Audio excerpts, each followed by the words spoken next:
اعوذ باللہ من الشیطان الرجیم بسم اللہ الرحمن الرحیم۔ خوش آمدید۔ آج ہمارے سامنے سید ابو الاعلی مودودی کی مشہور تفسیر تفہیم القرآن کا ایک حصہ ہے۔ ہم سورہ آل عمران کے 12ویں رکوع کا جائزہ لے رہی ہیں۔ ہمارے پاس جو مواد ہے وہ ان آیات کی تشریح اور ان کے تاریخی پس منظر پر بہت گہرائی سے بات کرتا ہے۔ اور ہمارا مقصد صرف ان آیات کا ترجمہ بیان کرنا نہیں ہے، بلکہ یہ سمجھنا ہے کہ اس تفسیر کے مطابق ایک مسلم معاشرے کی شناخت کیا ہے، اس کی ذمہ داریاں کیا ہیں، اور اس وقت کے دوسرے بڑے مذہبی گروہوں خاص طور سے اہل کتاب کے ساتھ تعلقات کی نوعیت کیسی ہونی چاہیے۔ بالکل، تو چلیں اس کی تہ میں اترتے ہیں۔ اس رکوع کا آغاز ایک بہت ہی طاقتور اور دلچسپ تصور سے ہوتا ہے، ایک بہترین گروہ، یا جسے قرآن کی زبان میں خیر امت کہا گیا ہے۔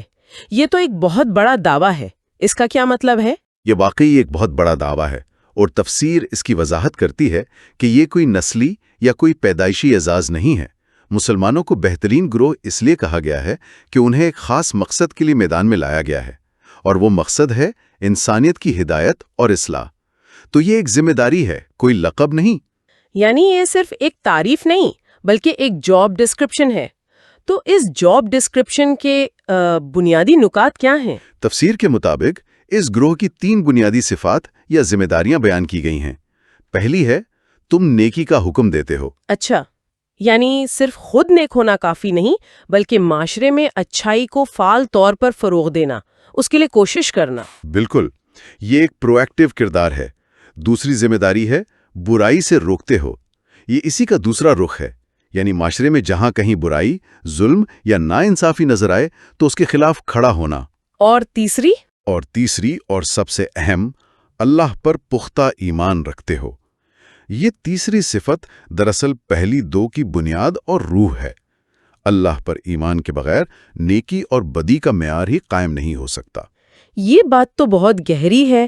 اچھا، تو کیا یہ ذمہ داری تاریخ میں پہلی بار اسی گروہ کو دی گئی؟ تفسیر اس کا کوئی تاریخی پس منظر بتاتی ہے؟ جی، اور یہیں سے گفتگو مزید دلچسپ ہو جاتی ہے۔ تفسیر اس کا سیاق و سباق فراہم کرتی ہے کہ دنیا کی امامت اور رہنمائی کا یہ منصب یہ پہلے بنی اسرائیل کے پاس تھا، لیکن جب انہوں نے اپنی ذمہ داریاں پوری نہیں کیں اور ان میں بگاڑ پیدا ہو گیا، تو اللہ نے یہ ذمہ داری اس نئی امت یعنی نبی کریم صلی اللہ علیہ وسلم کے متبعین کو سونپ دی۔ گویا یہ ایک بہت بڑی تاریخی تبدیلی کی نشاندہی کر رہا ہے، جہاں ایک گروہ کی جگہ دوسرا لے رہا ہے۔ بینا ہی یہی نقطہ ہے۔ تفسیر کہتی ہے کہ اب تمہارے اندر وہ اخلاقی صفات پیدا ہو گئی ہیں جو ایک عادل رہنما گروہ کے لیے ضروری ہیں۔ لہٰذا اب یہ کام تمہارے سپرد کیا گیا ہے، اور تمہیں لازم ہے کہ اپنی ذمہ داریوں کو سمجھو اور ان غلطیوں سے بچو جو تمہارے پیشرو کر چکے ہیں۔ اچھا، تو جب اس بہترین گروہ کی شناخت اور ذمہ داریاں قائم ہو گئیں تو پھر سوال یہ پیدا ہوتا ہے کہ اس گروہ کا اس وقت کے دوسرے بڑے مذہبی گروہ یعنی اہل کتاب کے ساتھ کیا تعلق ہونا چاہیے؟ تفسیر اس پر بھی بہت تفصیل سے روشنی ڈالتی ہے۔ جی، اور یہاں ایک بہت ہی نیوانس تصویر پیش کی گئی ہے۔ ایک طرف تو یہ کہا گیا ہے کہ اگر اہل کتاب بھی ایمان لے آتے تو یہ ان کے حق میں بہتر تھا۔ اس میں ایک طرح کی دعوت اور خیرخواہی کا پہلو ہے، لیکن فوراً بعد یہ بھی کہا گیا ہے کہ ان میں سے تھوڑے ہی مومن ہیں اور اکثر نافرمان ہیں۔ اس کے بعد جو آیات ہے وہ مسلمانوں کو ایک طرح کی یقین دہانی کراتی نظر آتی ہیں۔ کہا گیا ہے کہ وہ تمہیں کچھ ستانے کے سوا کوئی بڑا نقصان نہیں پہنچا سکتے۔ جی، تفسیر اس کی وضاحت کرتی ہے کہ مدینہ میں اس وقت یہودی قبائل کی موجودگی میں مسلمانوں کو ہر وقت یہ خطرہ لگا رہتا تھا کہ کہیں وہ ان کے خلاف کوئی بڑی کارروائی نہ کر دیں۔ ان آیات میں انہیں تسلی دی گئی کہ ان کی سازشوں سے گھبرانے کی ضرورت نہیں۔ وہ زیادہ سے زیادہ زبان سے تانے دے سکتے ہیں یا چھوٹی موٹی ایذاں پہنچا سکتے ہیں، لیکن میدان جنگ میں تمہارے سامنے نہیں ٹھہر سکیں گے اور پیٹھ دکھا جائیں گے۔ لیکن اس کے بعد ایک بہت سخت بیان آتا ہے کہ ان پر ذلت کی مار پڑی اور وہ محتاجی اور مغلوبی میں گھر گئے۔ ایک عام سننے والے کے لیے یہ سمجھنا مشکل ہو سکتا ہے۔ کیا تفسیر اس کی کوئی گہری وجہ بتاتی ہے کہ آخر ان پر یہ کیفیت کیوں مسلط کی گئی؟ یہ ایک اہم سوال ہے۔ تفسیر اس کی دو بنیادی وجوہات بیان کرتی ہے۔ پہلی، وہ اللہ کی آیات سے کفر کرتے تھے، اور دوسری، پیغمبروں کو ناحق قتل کرتے تھے۔ تفسیر کے مطابق یہ ان کی مسلسل نافرمانیوں اور زیادتیوں کا ایک منطقی نتیجہ تھا۔ یہ کوئی آسمانی جبر نہیں، بلکہ ان کے اپنے اعمال کا پھل تھا۔ یہاں ایک اور دلچسپ نکتہ بھی ہے۔ کہا گیا ہے کہ اگر انہیں دنیا میں کہیں امن یا اقتدار ملتا ہے تو وہ ان کے اپنے بل بوتے پر نہیں ہوتا۔ بالکل۔ تفسیر یہاں دو بہت دلچسپ اصطلاحات استعمال کرتی ہے، حبل من اللہ اور حبل من الناس۔ اچھا، حبل یعنی رسی، اللہ کی طرف سے رسی اور انسانوں کی طرف سے رسی، اس کا کیا مطلب ہوا؟ اس کا مطلب یہ ہے کہ ان کی اپنی کوئی اندرونی طاقت یا خود مختار حیثیت نہیں ہوتی۔ انہیں تحفظ یا تو حبل من اللہ کے تحت ملتا ہے، یعنی اللہ کے قانون کے تحت کسی مسلم ریاست میں انہیں امان دی جائے جسے ہم ذمہ کا درجہ کہہ سکتے ہیں، یا پھر حبل من الناس کے ذریعے، یعنی کوئی دوسری قوم یا حکومت اپنے سیاسی مقاصد کے لیے انہیں پناہ یا حمایت دیتی ہے۔ تفسیر کے مطابق یہ ان کی اپنی طاقت کا نتیجہ نہیں ہوتا۔ لیکن کیا یہ حکم سب اہل کتاب کے لیے یکساں ہے؟ کیا تفسیر سب کو ایک ہی نظر سے دیکھتی ہے؟ اور یہی اس تفسیر کی خوبصورتی ہے کہ وہ باریکیوں کو نظر انداز نہیں کرتی۔ فوراً اگلی آیات میں واضح کیا گیا ہے کہ یہ سب یکساں نہیں ہیں۔ اہل کتاب میں کچھ لوگ ایسے بھی ہیں جو راہ راست پر قائم ہیں۔ تو ان لوگوں کی کیا صفات بیان کی گئی ہیں جو مختلف ہیں؟ انہیں صالحین یعنی نیک لوگ کہا گیا ہے۔ ان کی صفات یہ ہیں کہ وہ راتوں کو اللہ کی آیات پڑھتے ہیں، سجدے کرتے ہیں، اللہ اور روز آخرت پر ایمان رکھتے ہیں، نیکی کا حکم دیتے ہیں، برائیوں سے روکتے ہیں اور بھلائی کے کاموں میں سرگرم رہتے ہیں۔ یہ تو تقریباً وہی صفات ہیں جو خیر امت کے لیے بیان ہوئی تھی۔ بالکل، اور یہی نقطہ ہے۔ تفسیر یہ واضح کرتی ہے کہ معیار کردار اور عقیدہ ہے، نہ کہ کسی گروہ سے محض تعلق۔ اور آخر میں یہ خوشخبری بھی دی گئی ہے کہ وہ جو نیکی بھی کریں گے اس کی ناقدری نہیں کی جائے گی۔ یہ ایک بہت اہم تفسیر ہے جو ظاہر کرتی ہے کہ قرآن ہر گروہ کے اندر موجود اچھے اور برے لوگوں میں فرق کرتا ہے۔ اس تفسیر میں آگے ایک مثال دی گئی ہے جو بظاہر بہت سادہ ہے لیکن بہت گہری لگتی ہے۔ یہ پالے والی ہوا کی مثال، ان لوگوں کے بارے میں جو کفر کا رویہ اختیار کرتے ہیں۔ کہا گیا ہے کہ ان کا دنیا میں خرچ کرنا اس ہوا کی طرح ہے جس میں پالا ہو اور وہ کھیتی کو برباد کر دے۔ یہ کیا ہے؟ میں اسے ٹھیک سے سمجھ نہیں پائی۔ یہ ایک شاندار تمثیل ہے جو ایمان اور عمل کے تعلق کو واضح کرتی ہے۔ تفسیر اس تمثیل کو سمجھنے کے لیے اسے 3 حصوں میں تقسیم کرتی ہے۔ پہلا حصہ ہے کھیتی۔ اس سے مراد یہ دنیا کی زندگی ہے جو دراصل آخرت کی کھیتی ہے۔ ہم یہاں جو کچھ بوتے ہیں اس کی فصل آخرت میں کاٹنی ہے۔ ٹھیک ہے۔ دوسرا حصہ ہے ہوا۔ ہوا عام طور پر کھیتی کے لیے مفید ہوتی ہے، پودوں کی نشو و نما میں مدد دیتی ہے۔ اس سے مراد وہ ظاہری اور سطحی جذبہ خیر ہے جس کے تحت لوگ رفاہ عامہ اور خیرات کے کاموں پر دولت خرچ کرتے ہیں۔ اور تیسرا حصہ؟ اور تیسرا اور سب سے اہم حصہ ہے پالا۔ اس سے مراد ہے کفر، یعنی صحیح ایمان اور اللہ کے قانون کی پیروی کا نہ ہونا۔ یعنی یہ ایک بہت ہی چونکا دینے والی بات ہے۔ اس کا مطلب یہ ہوا کہ ظاہری طور پر کیا جانے والا اچھا کام، جیسے کسی غیر مسلم کی طرف سے کی گئی بڑی خیرات یا کوئی فلاحی ادارہ قائم کرنا، وہ آخرت کے نقطہ نظر سے بالکل بے معنی ہو سکتا ہے اگر اس کی بنیاد ایمان پر نہ ہو۔ یہ تو ہمارے روزمرہ کے تصورات سے بالکل مختلف ہیں، جہاں ہم ہر اچھے کام کو اچھا ہی سمجھتے ہیں۔ بالکل، اور تفسیر اسی گہرے نقطے کو کھولتی ہے۔ اللہ تعالیٰ اس تمثیل سے یہ بتانا چاہتا ہے کہ جس طرح ہوا کھیتیوں کی پرورش کے لیے کتنی ہی مفید کیوں نہ ہو، لیکن اگر اسی ہوا میں شدید پالا شامل ہو جائے تو وہ کھیتی کو پروان چڑھانے کے بجائے اسے جڑ سے تباہ کر ڈالتی ہے۔ اسی طرح خیرات اور فلاحی کام بظاہر آخرت کا اجر بڑھانے والی چیزیں ہیں، مگر جب ان کی بنیاد میں کفر کا زہر یعنی اللہ کی حاکمیت سے انکار شامل ہو تو یہی عمل مفید ہونے کے بجائے الٹا مہلک بن جاتا ہے۔ اس کی منطق کیا ہے؟ یعنی عمل تو اپنی جگہ اچھا ہے تو اس کا کوئی نتیجہ کیوں نہیں؟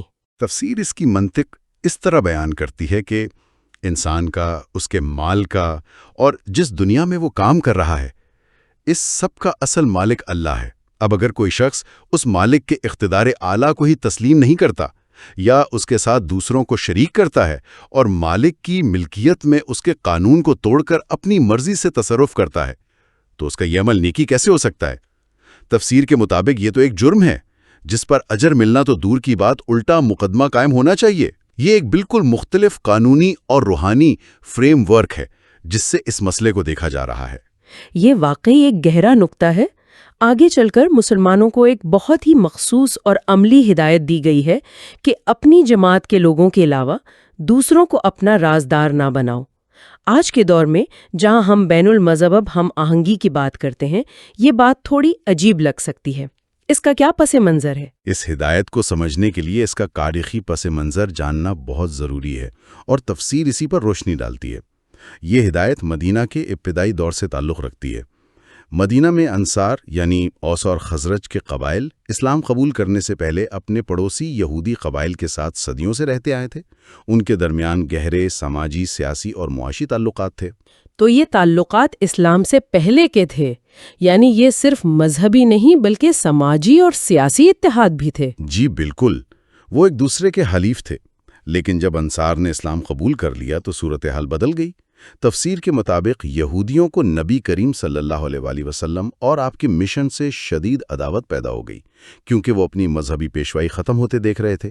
اس کے باوجود انصار نے اپنی پرانی دوستیوں کی وجہ سے ان کے ساتھ وہی پرانے تعلقات قائم رکھے۔ یعنی دوستی ایک طرف سے خلوص پر مبنی تھی اور دوسری طرف سے دکھاوے پر۔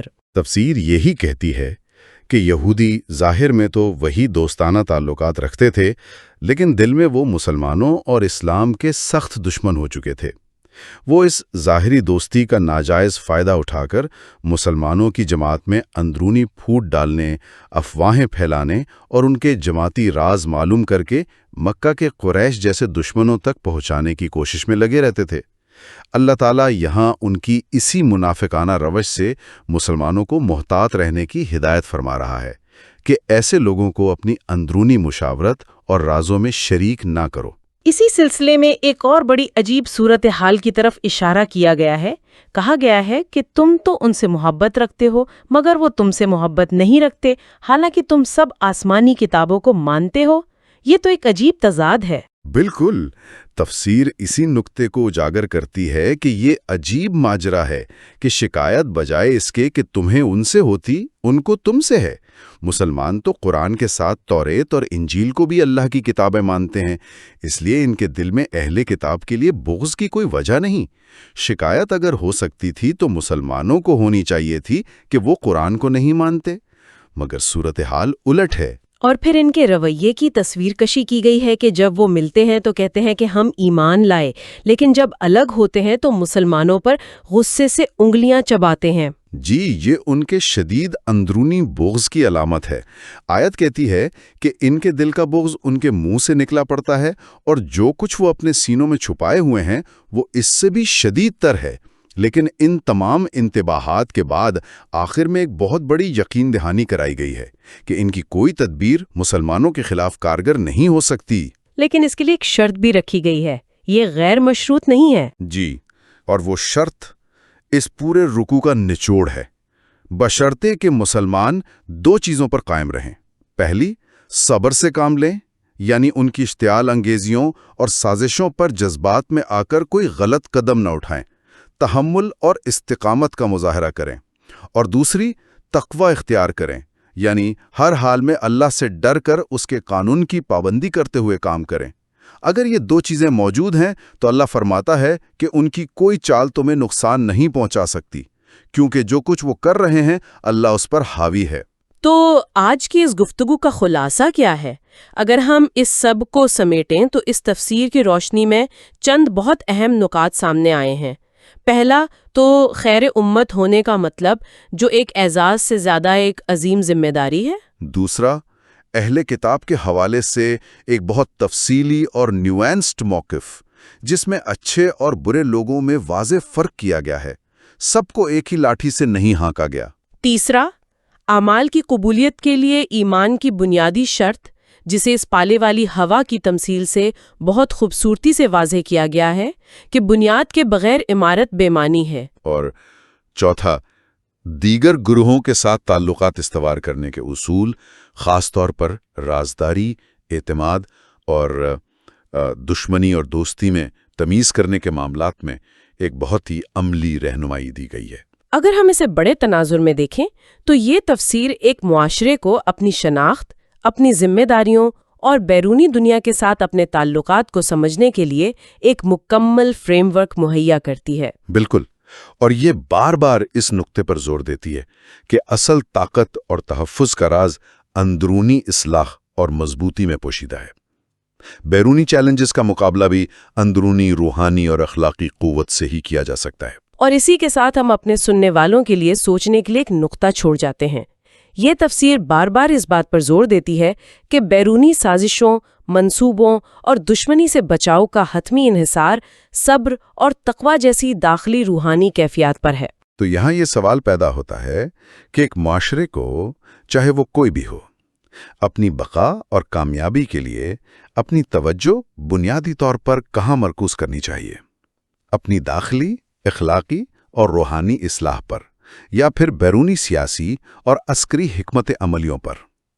یہ تفسیر تو واضح طور پر پہلی چیز کو بنیاد قرار دیتی ہے۔ اس پر غور کیجیے گا۔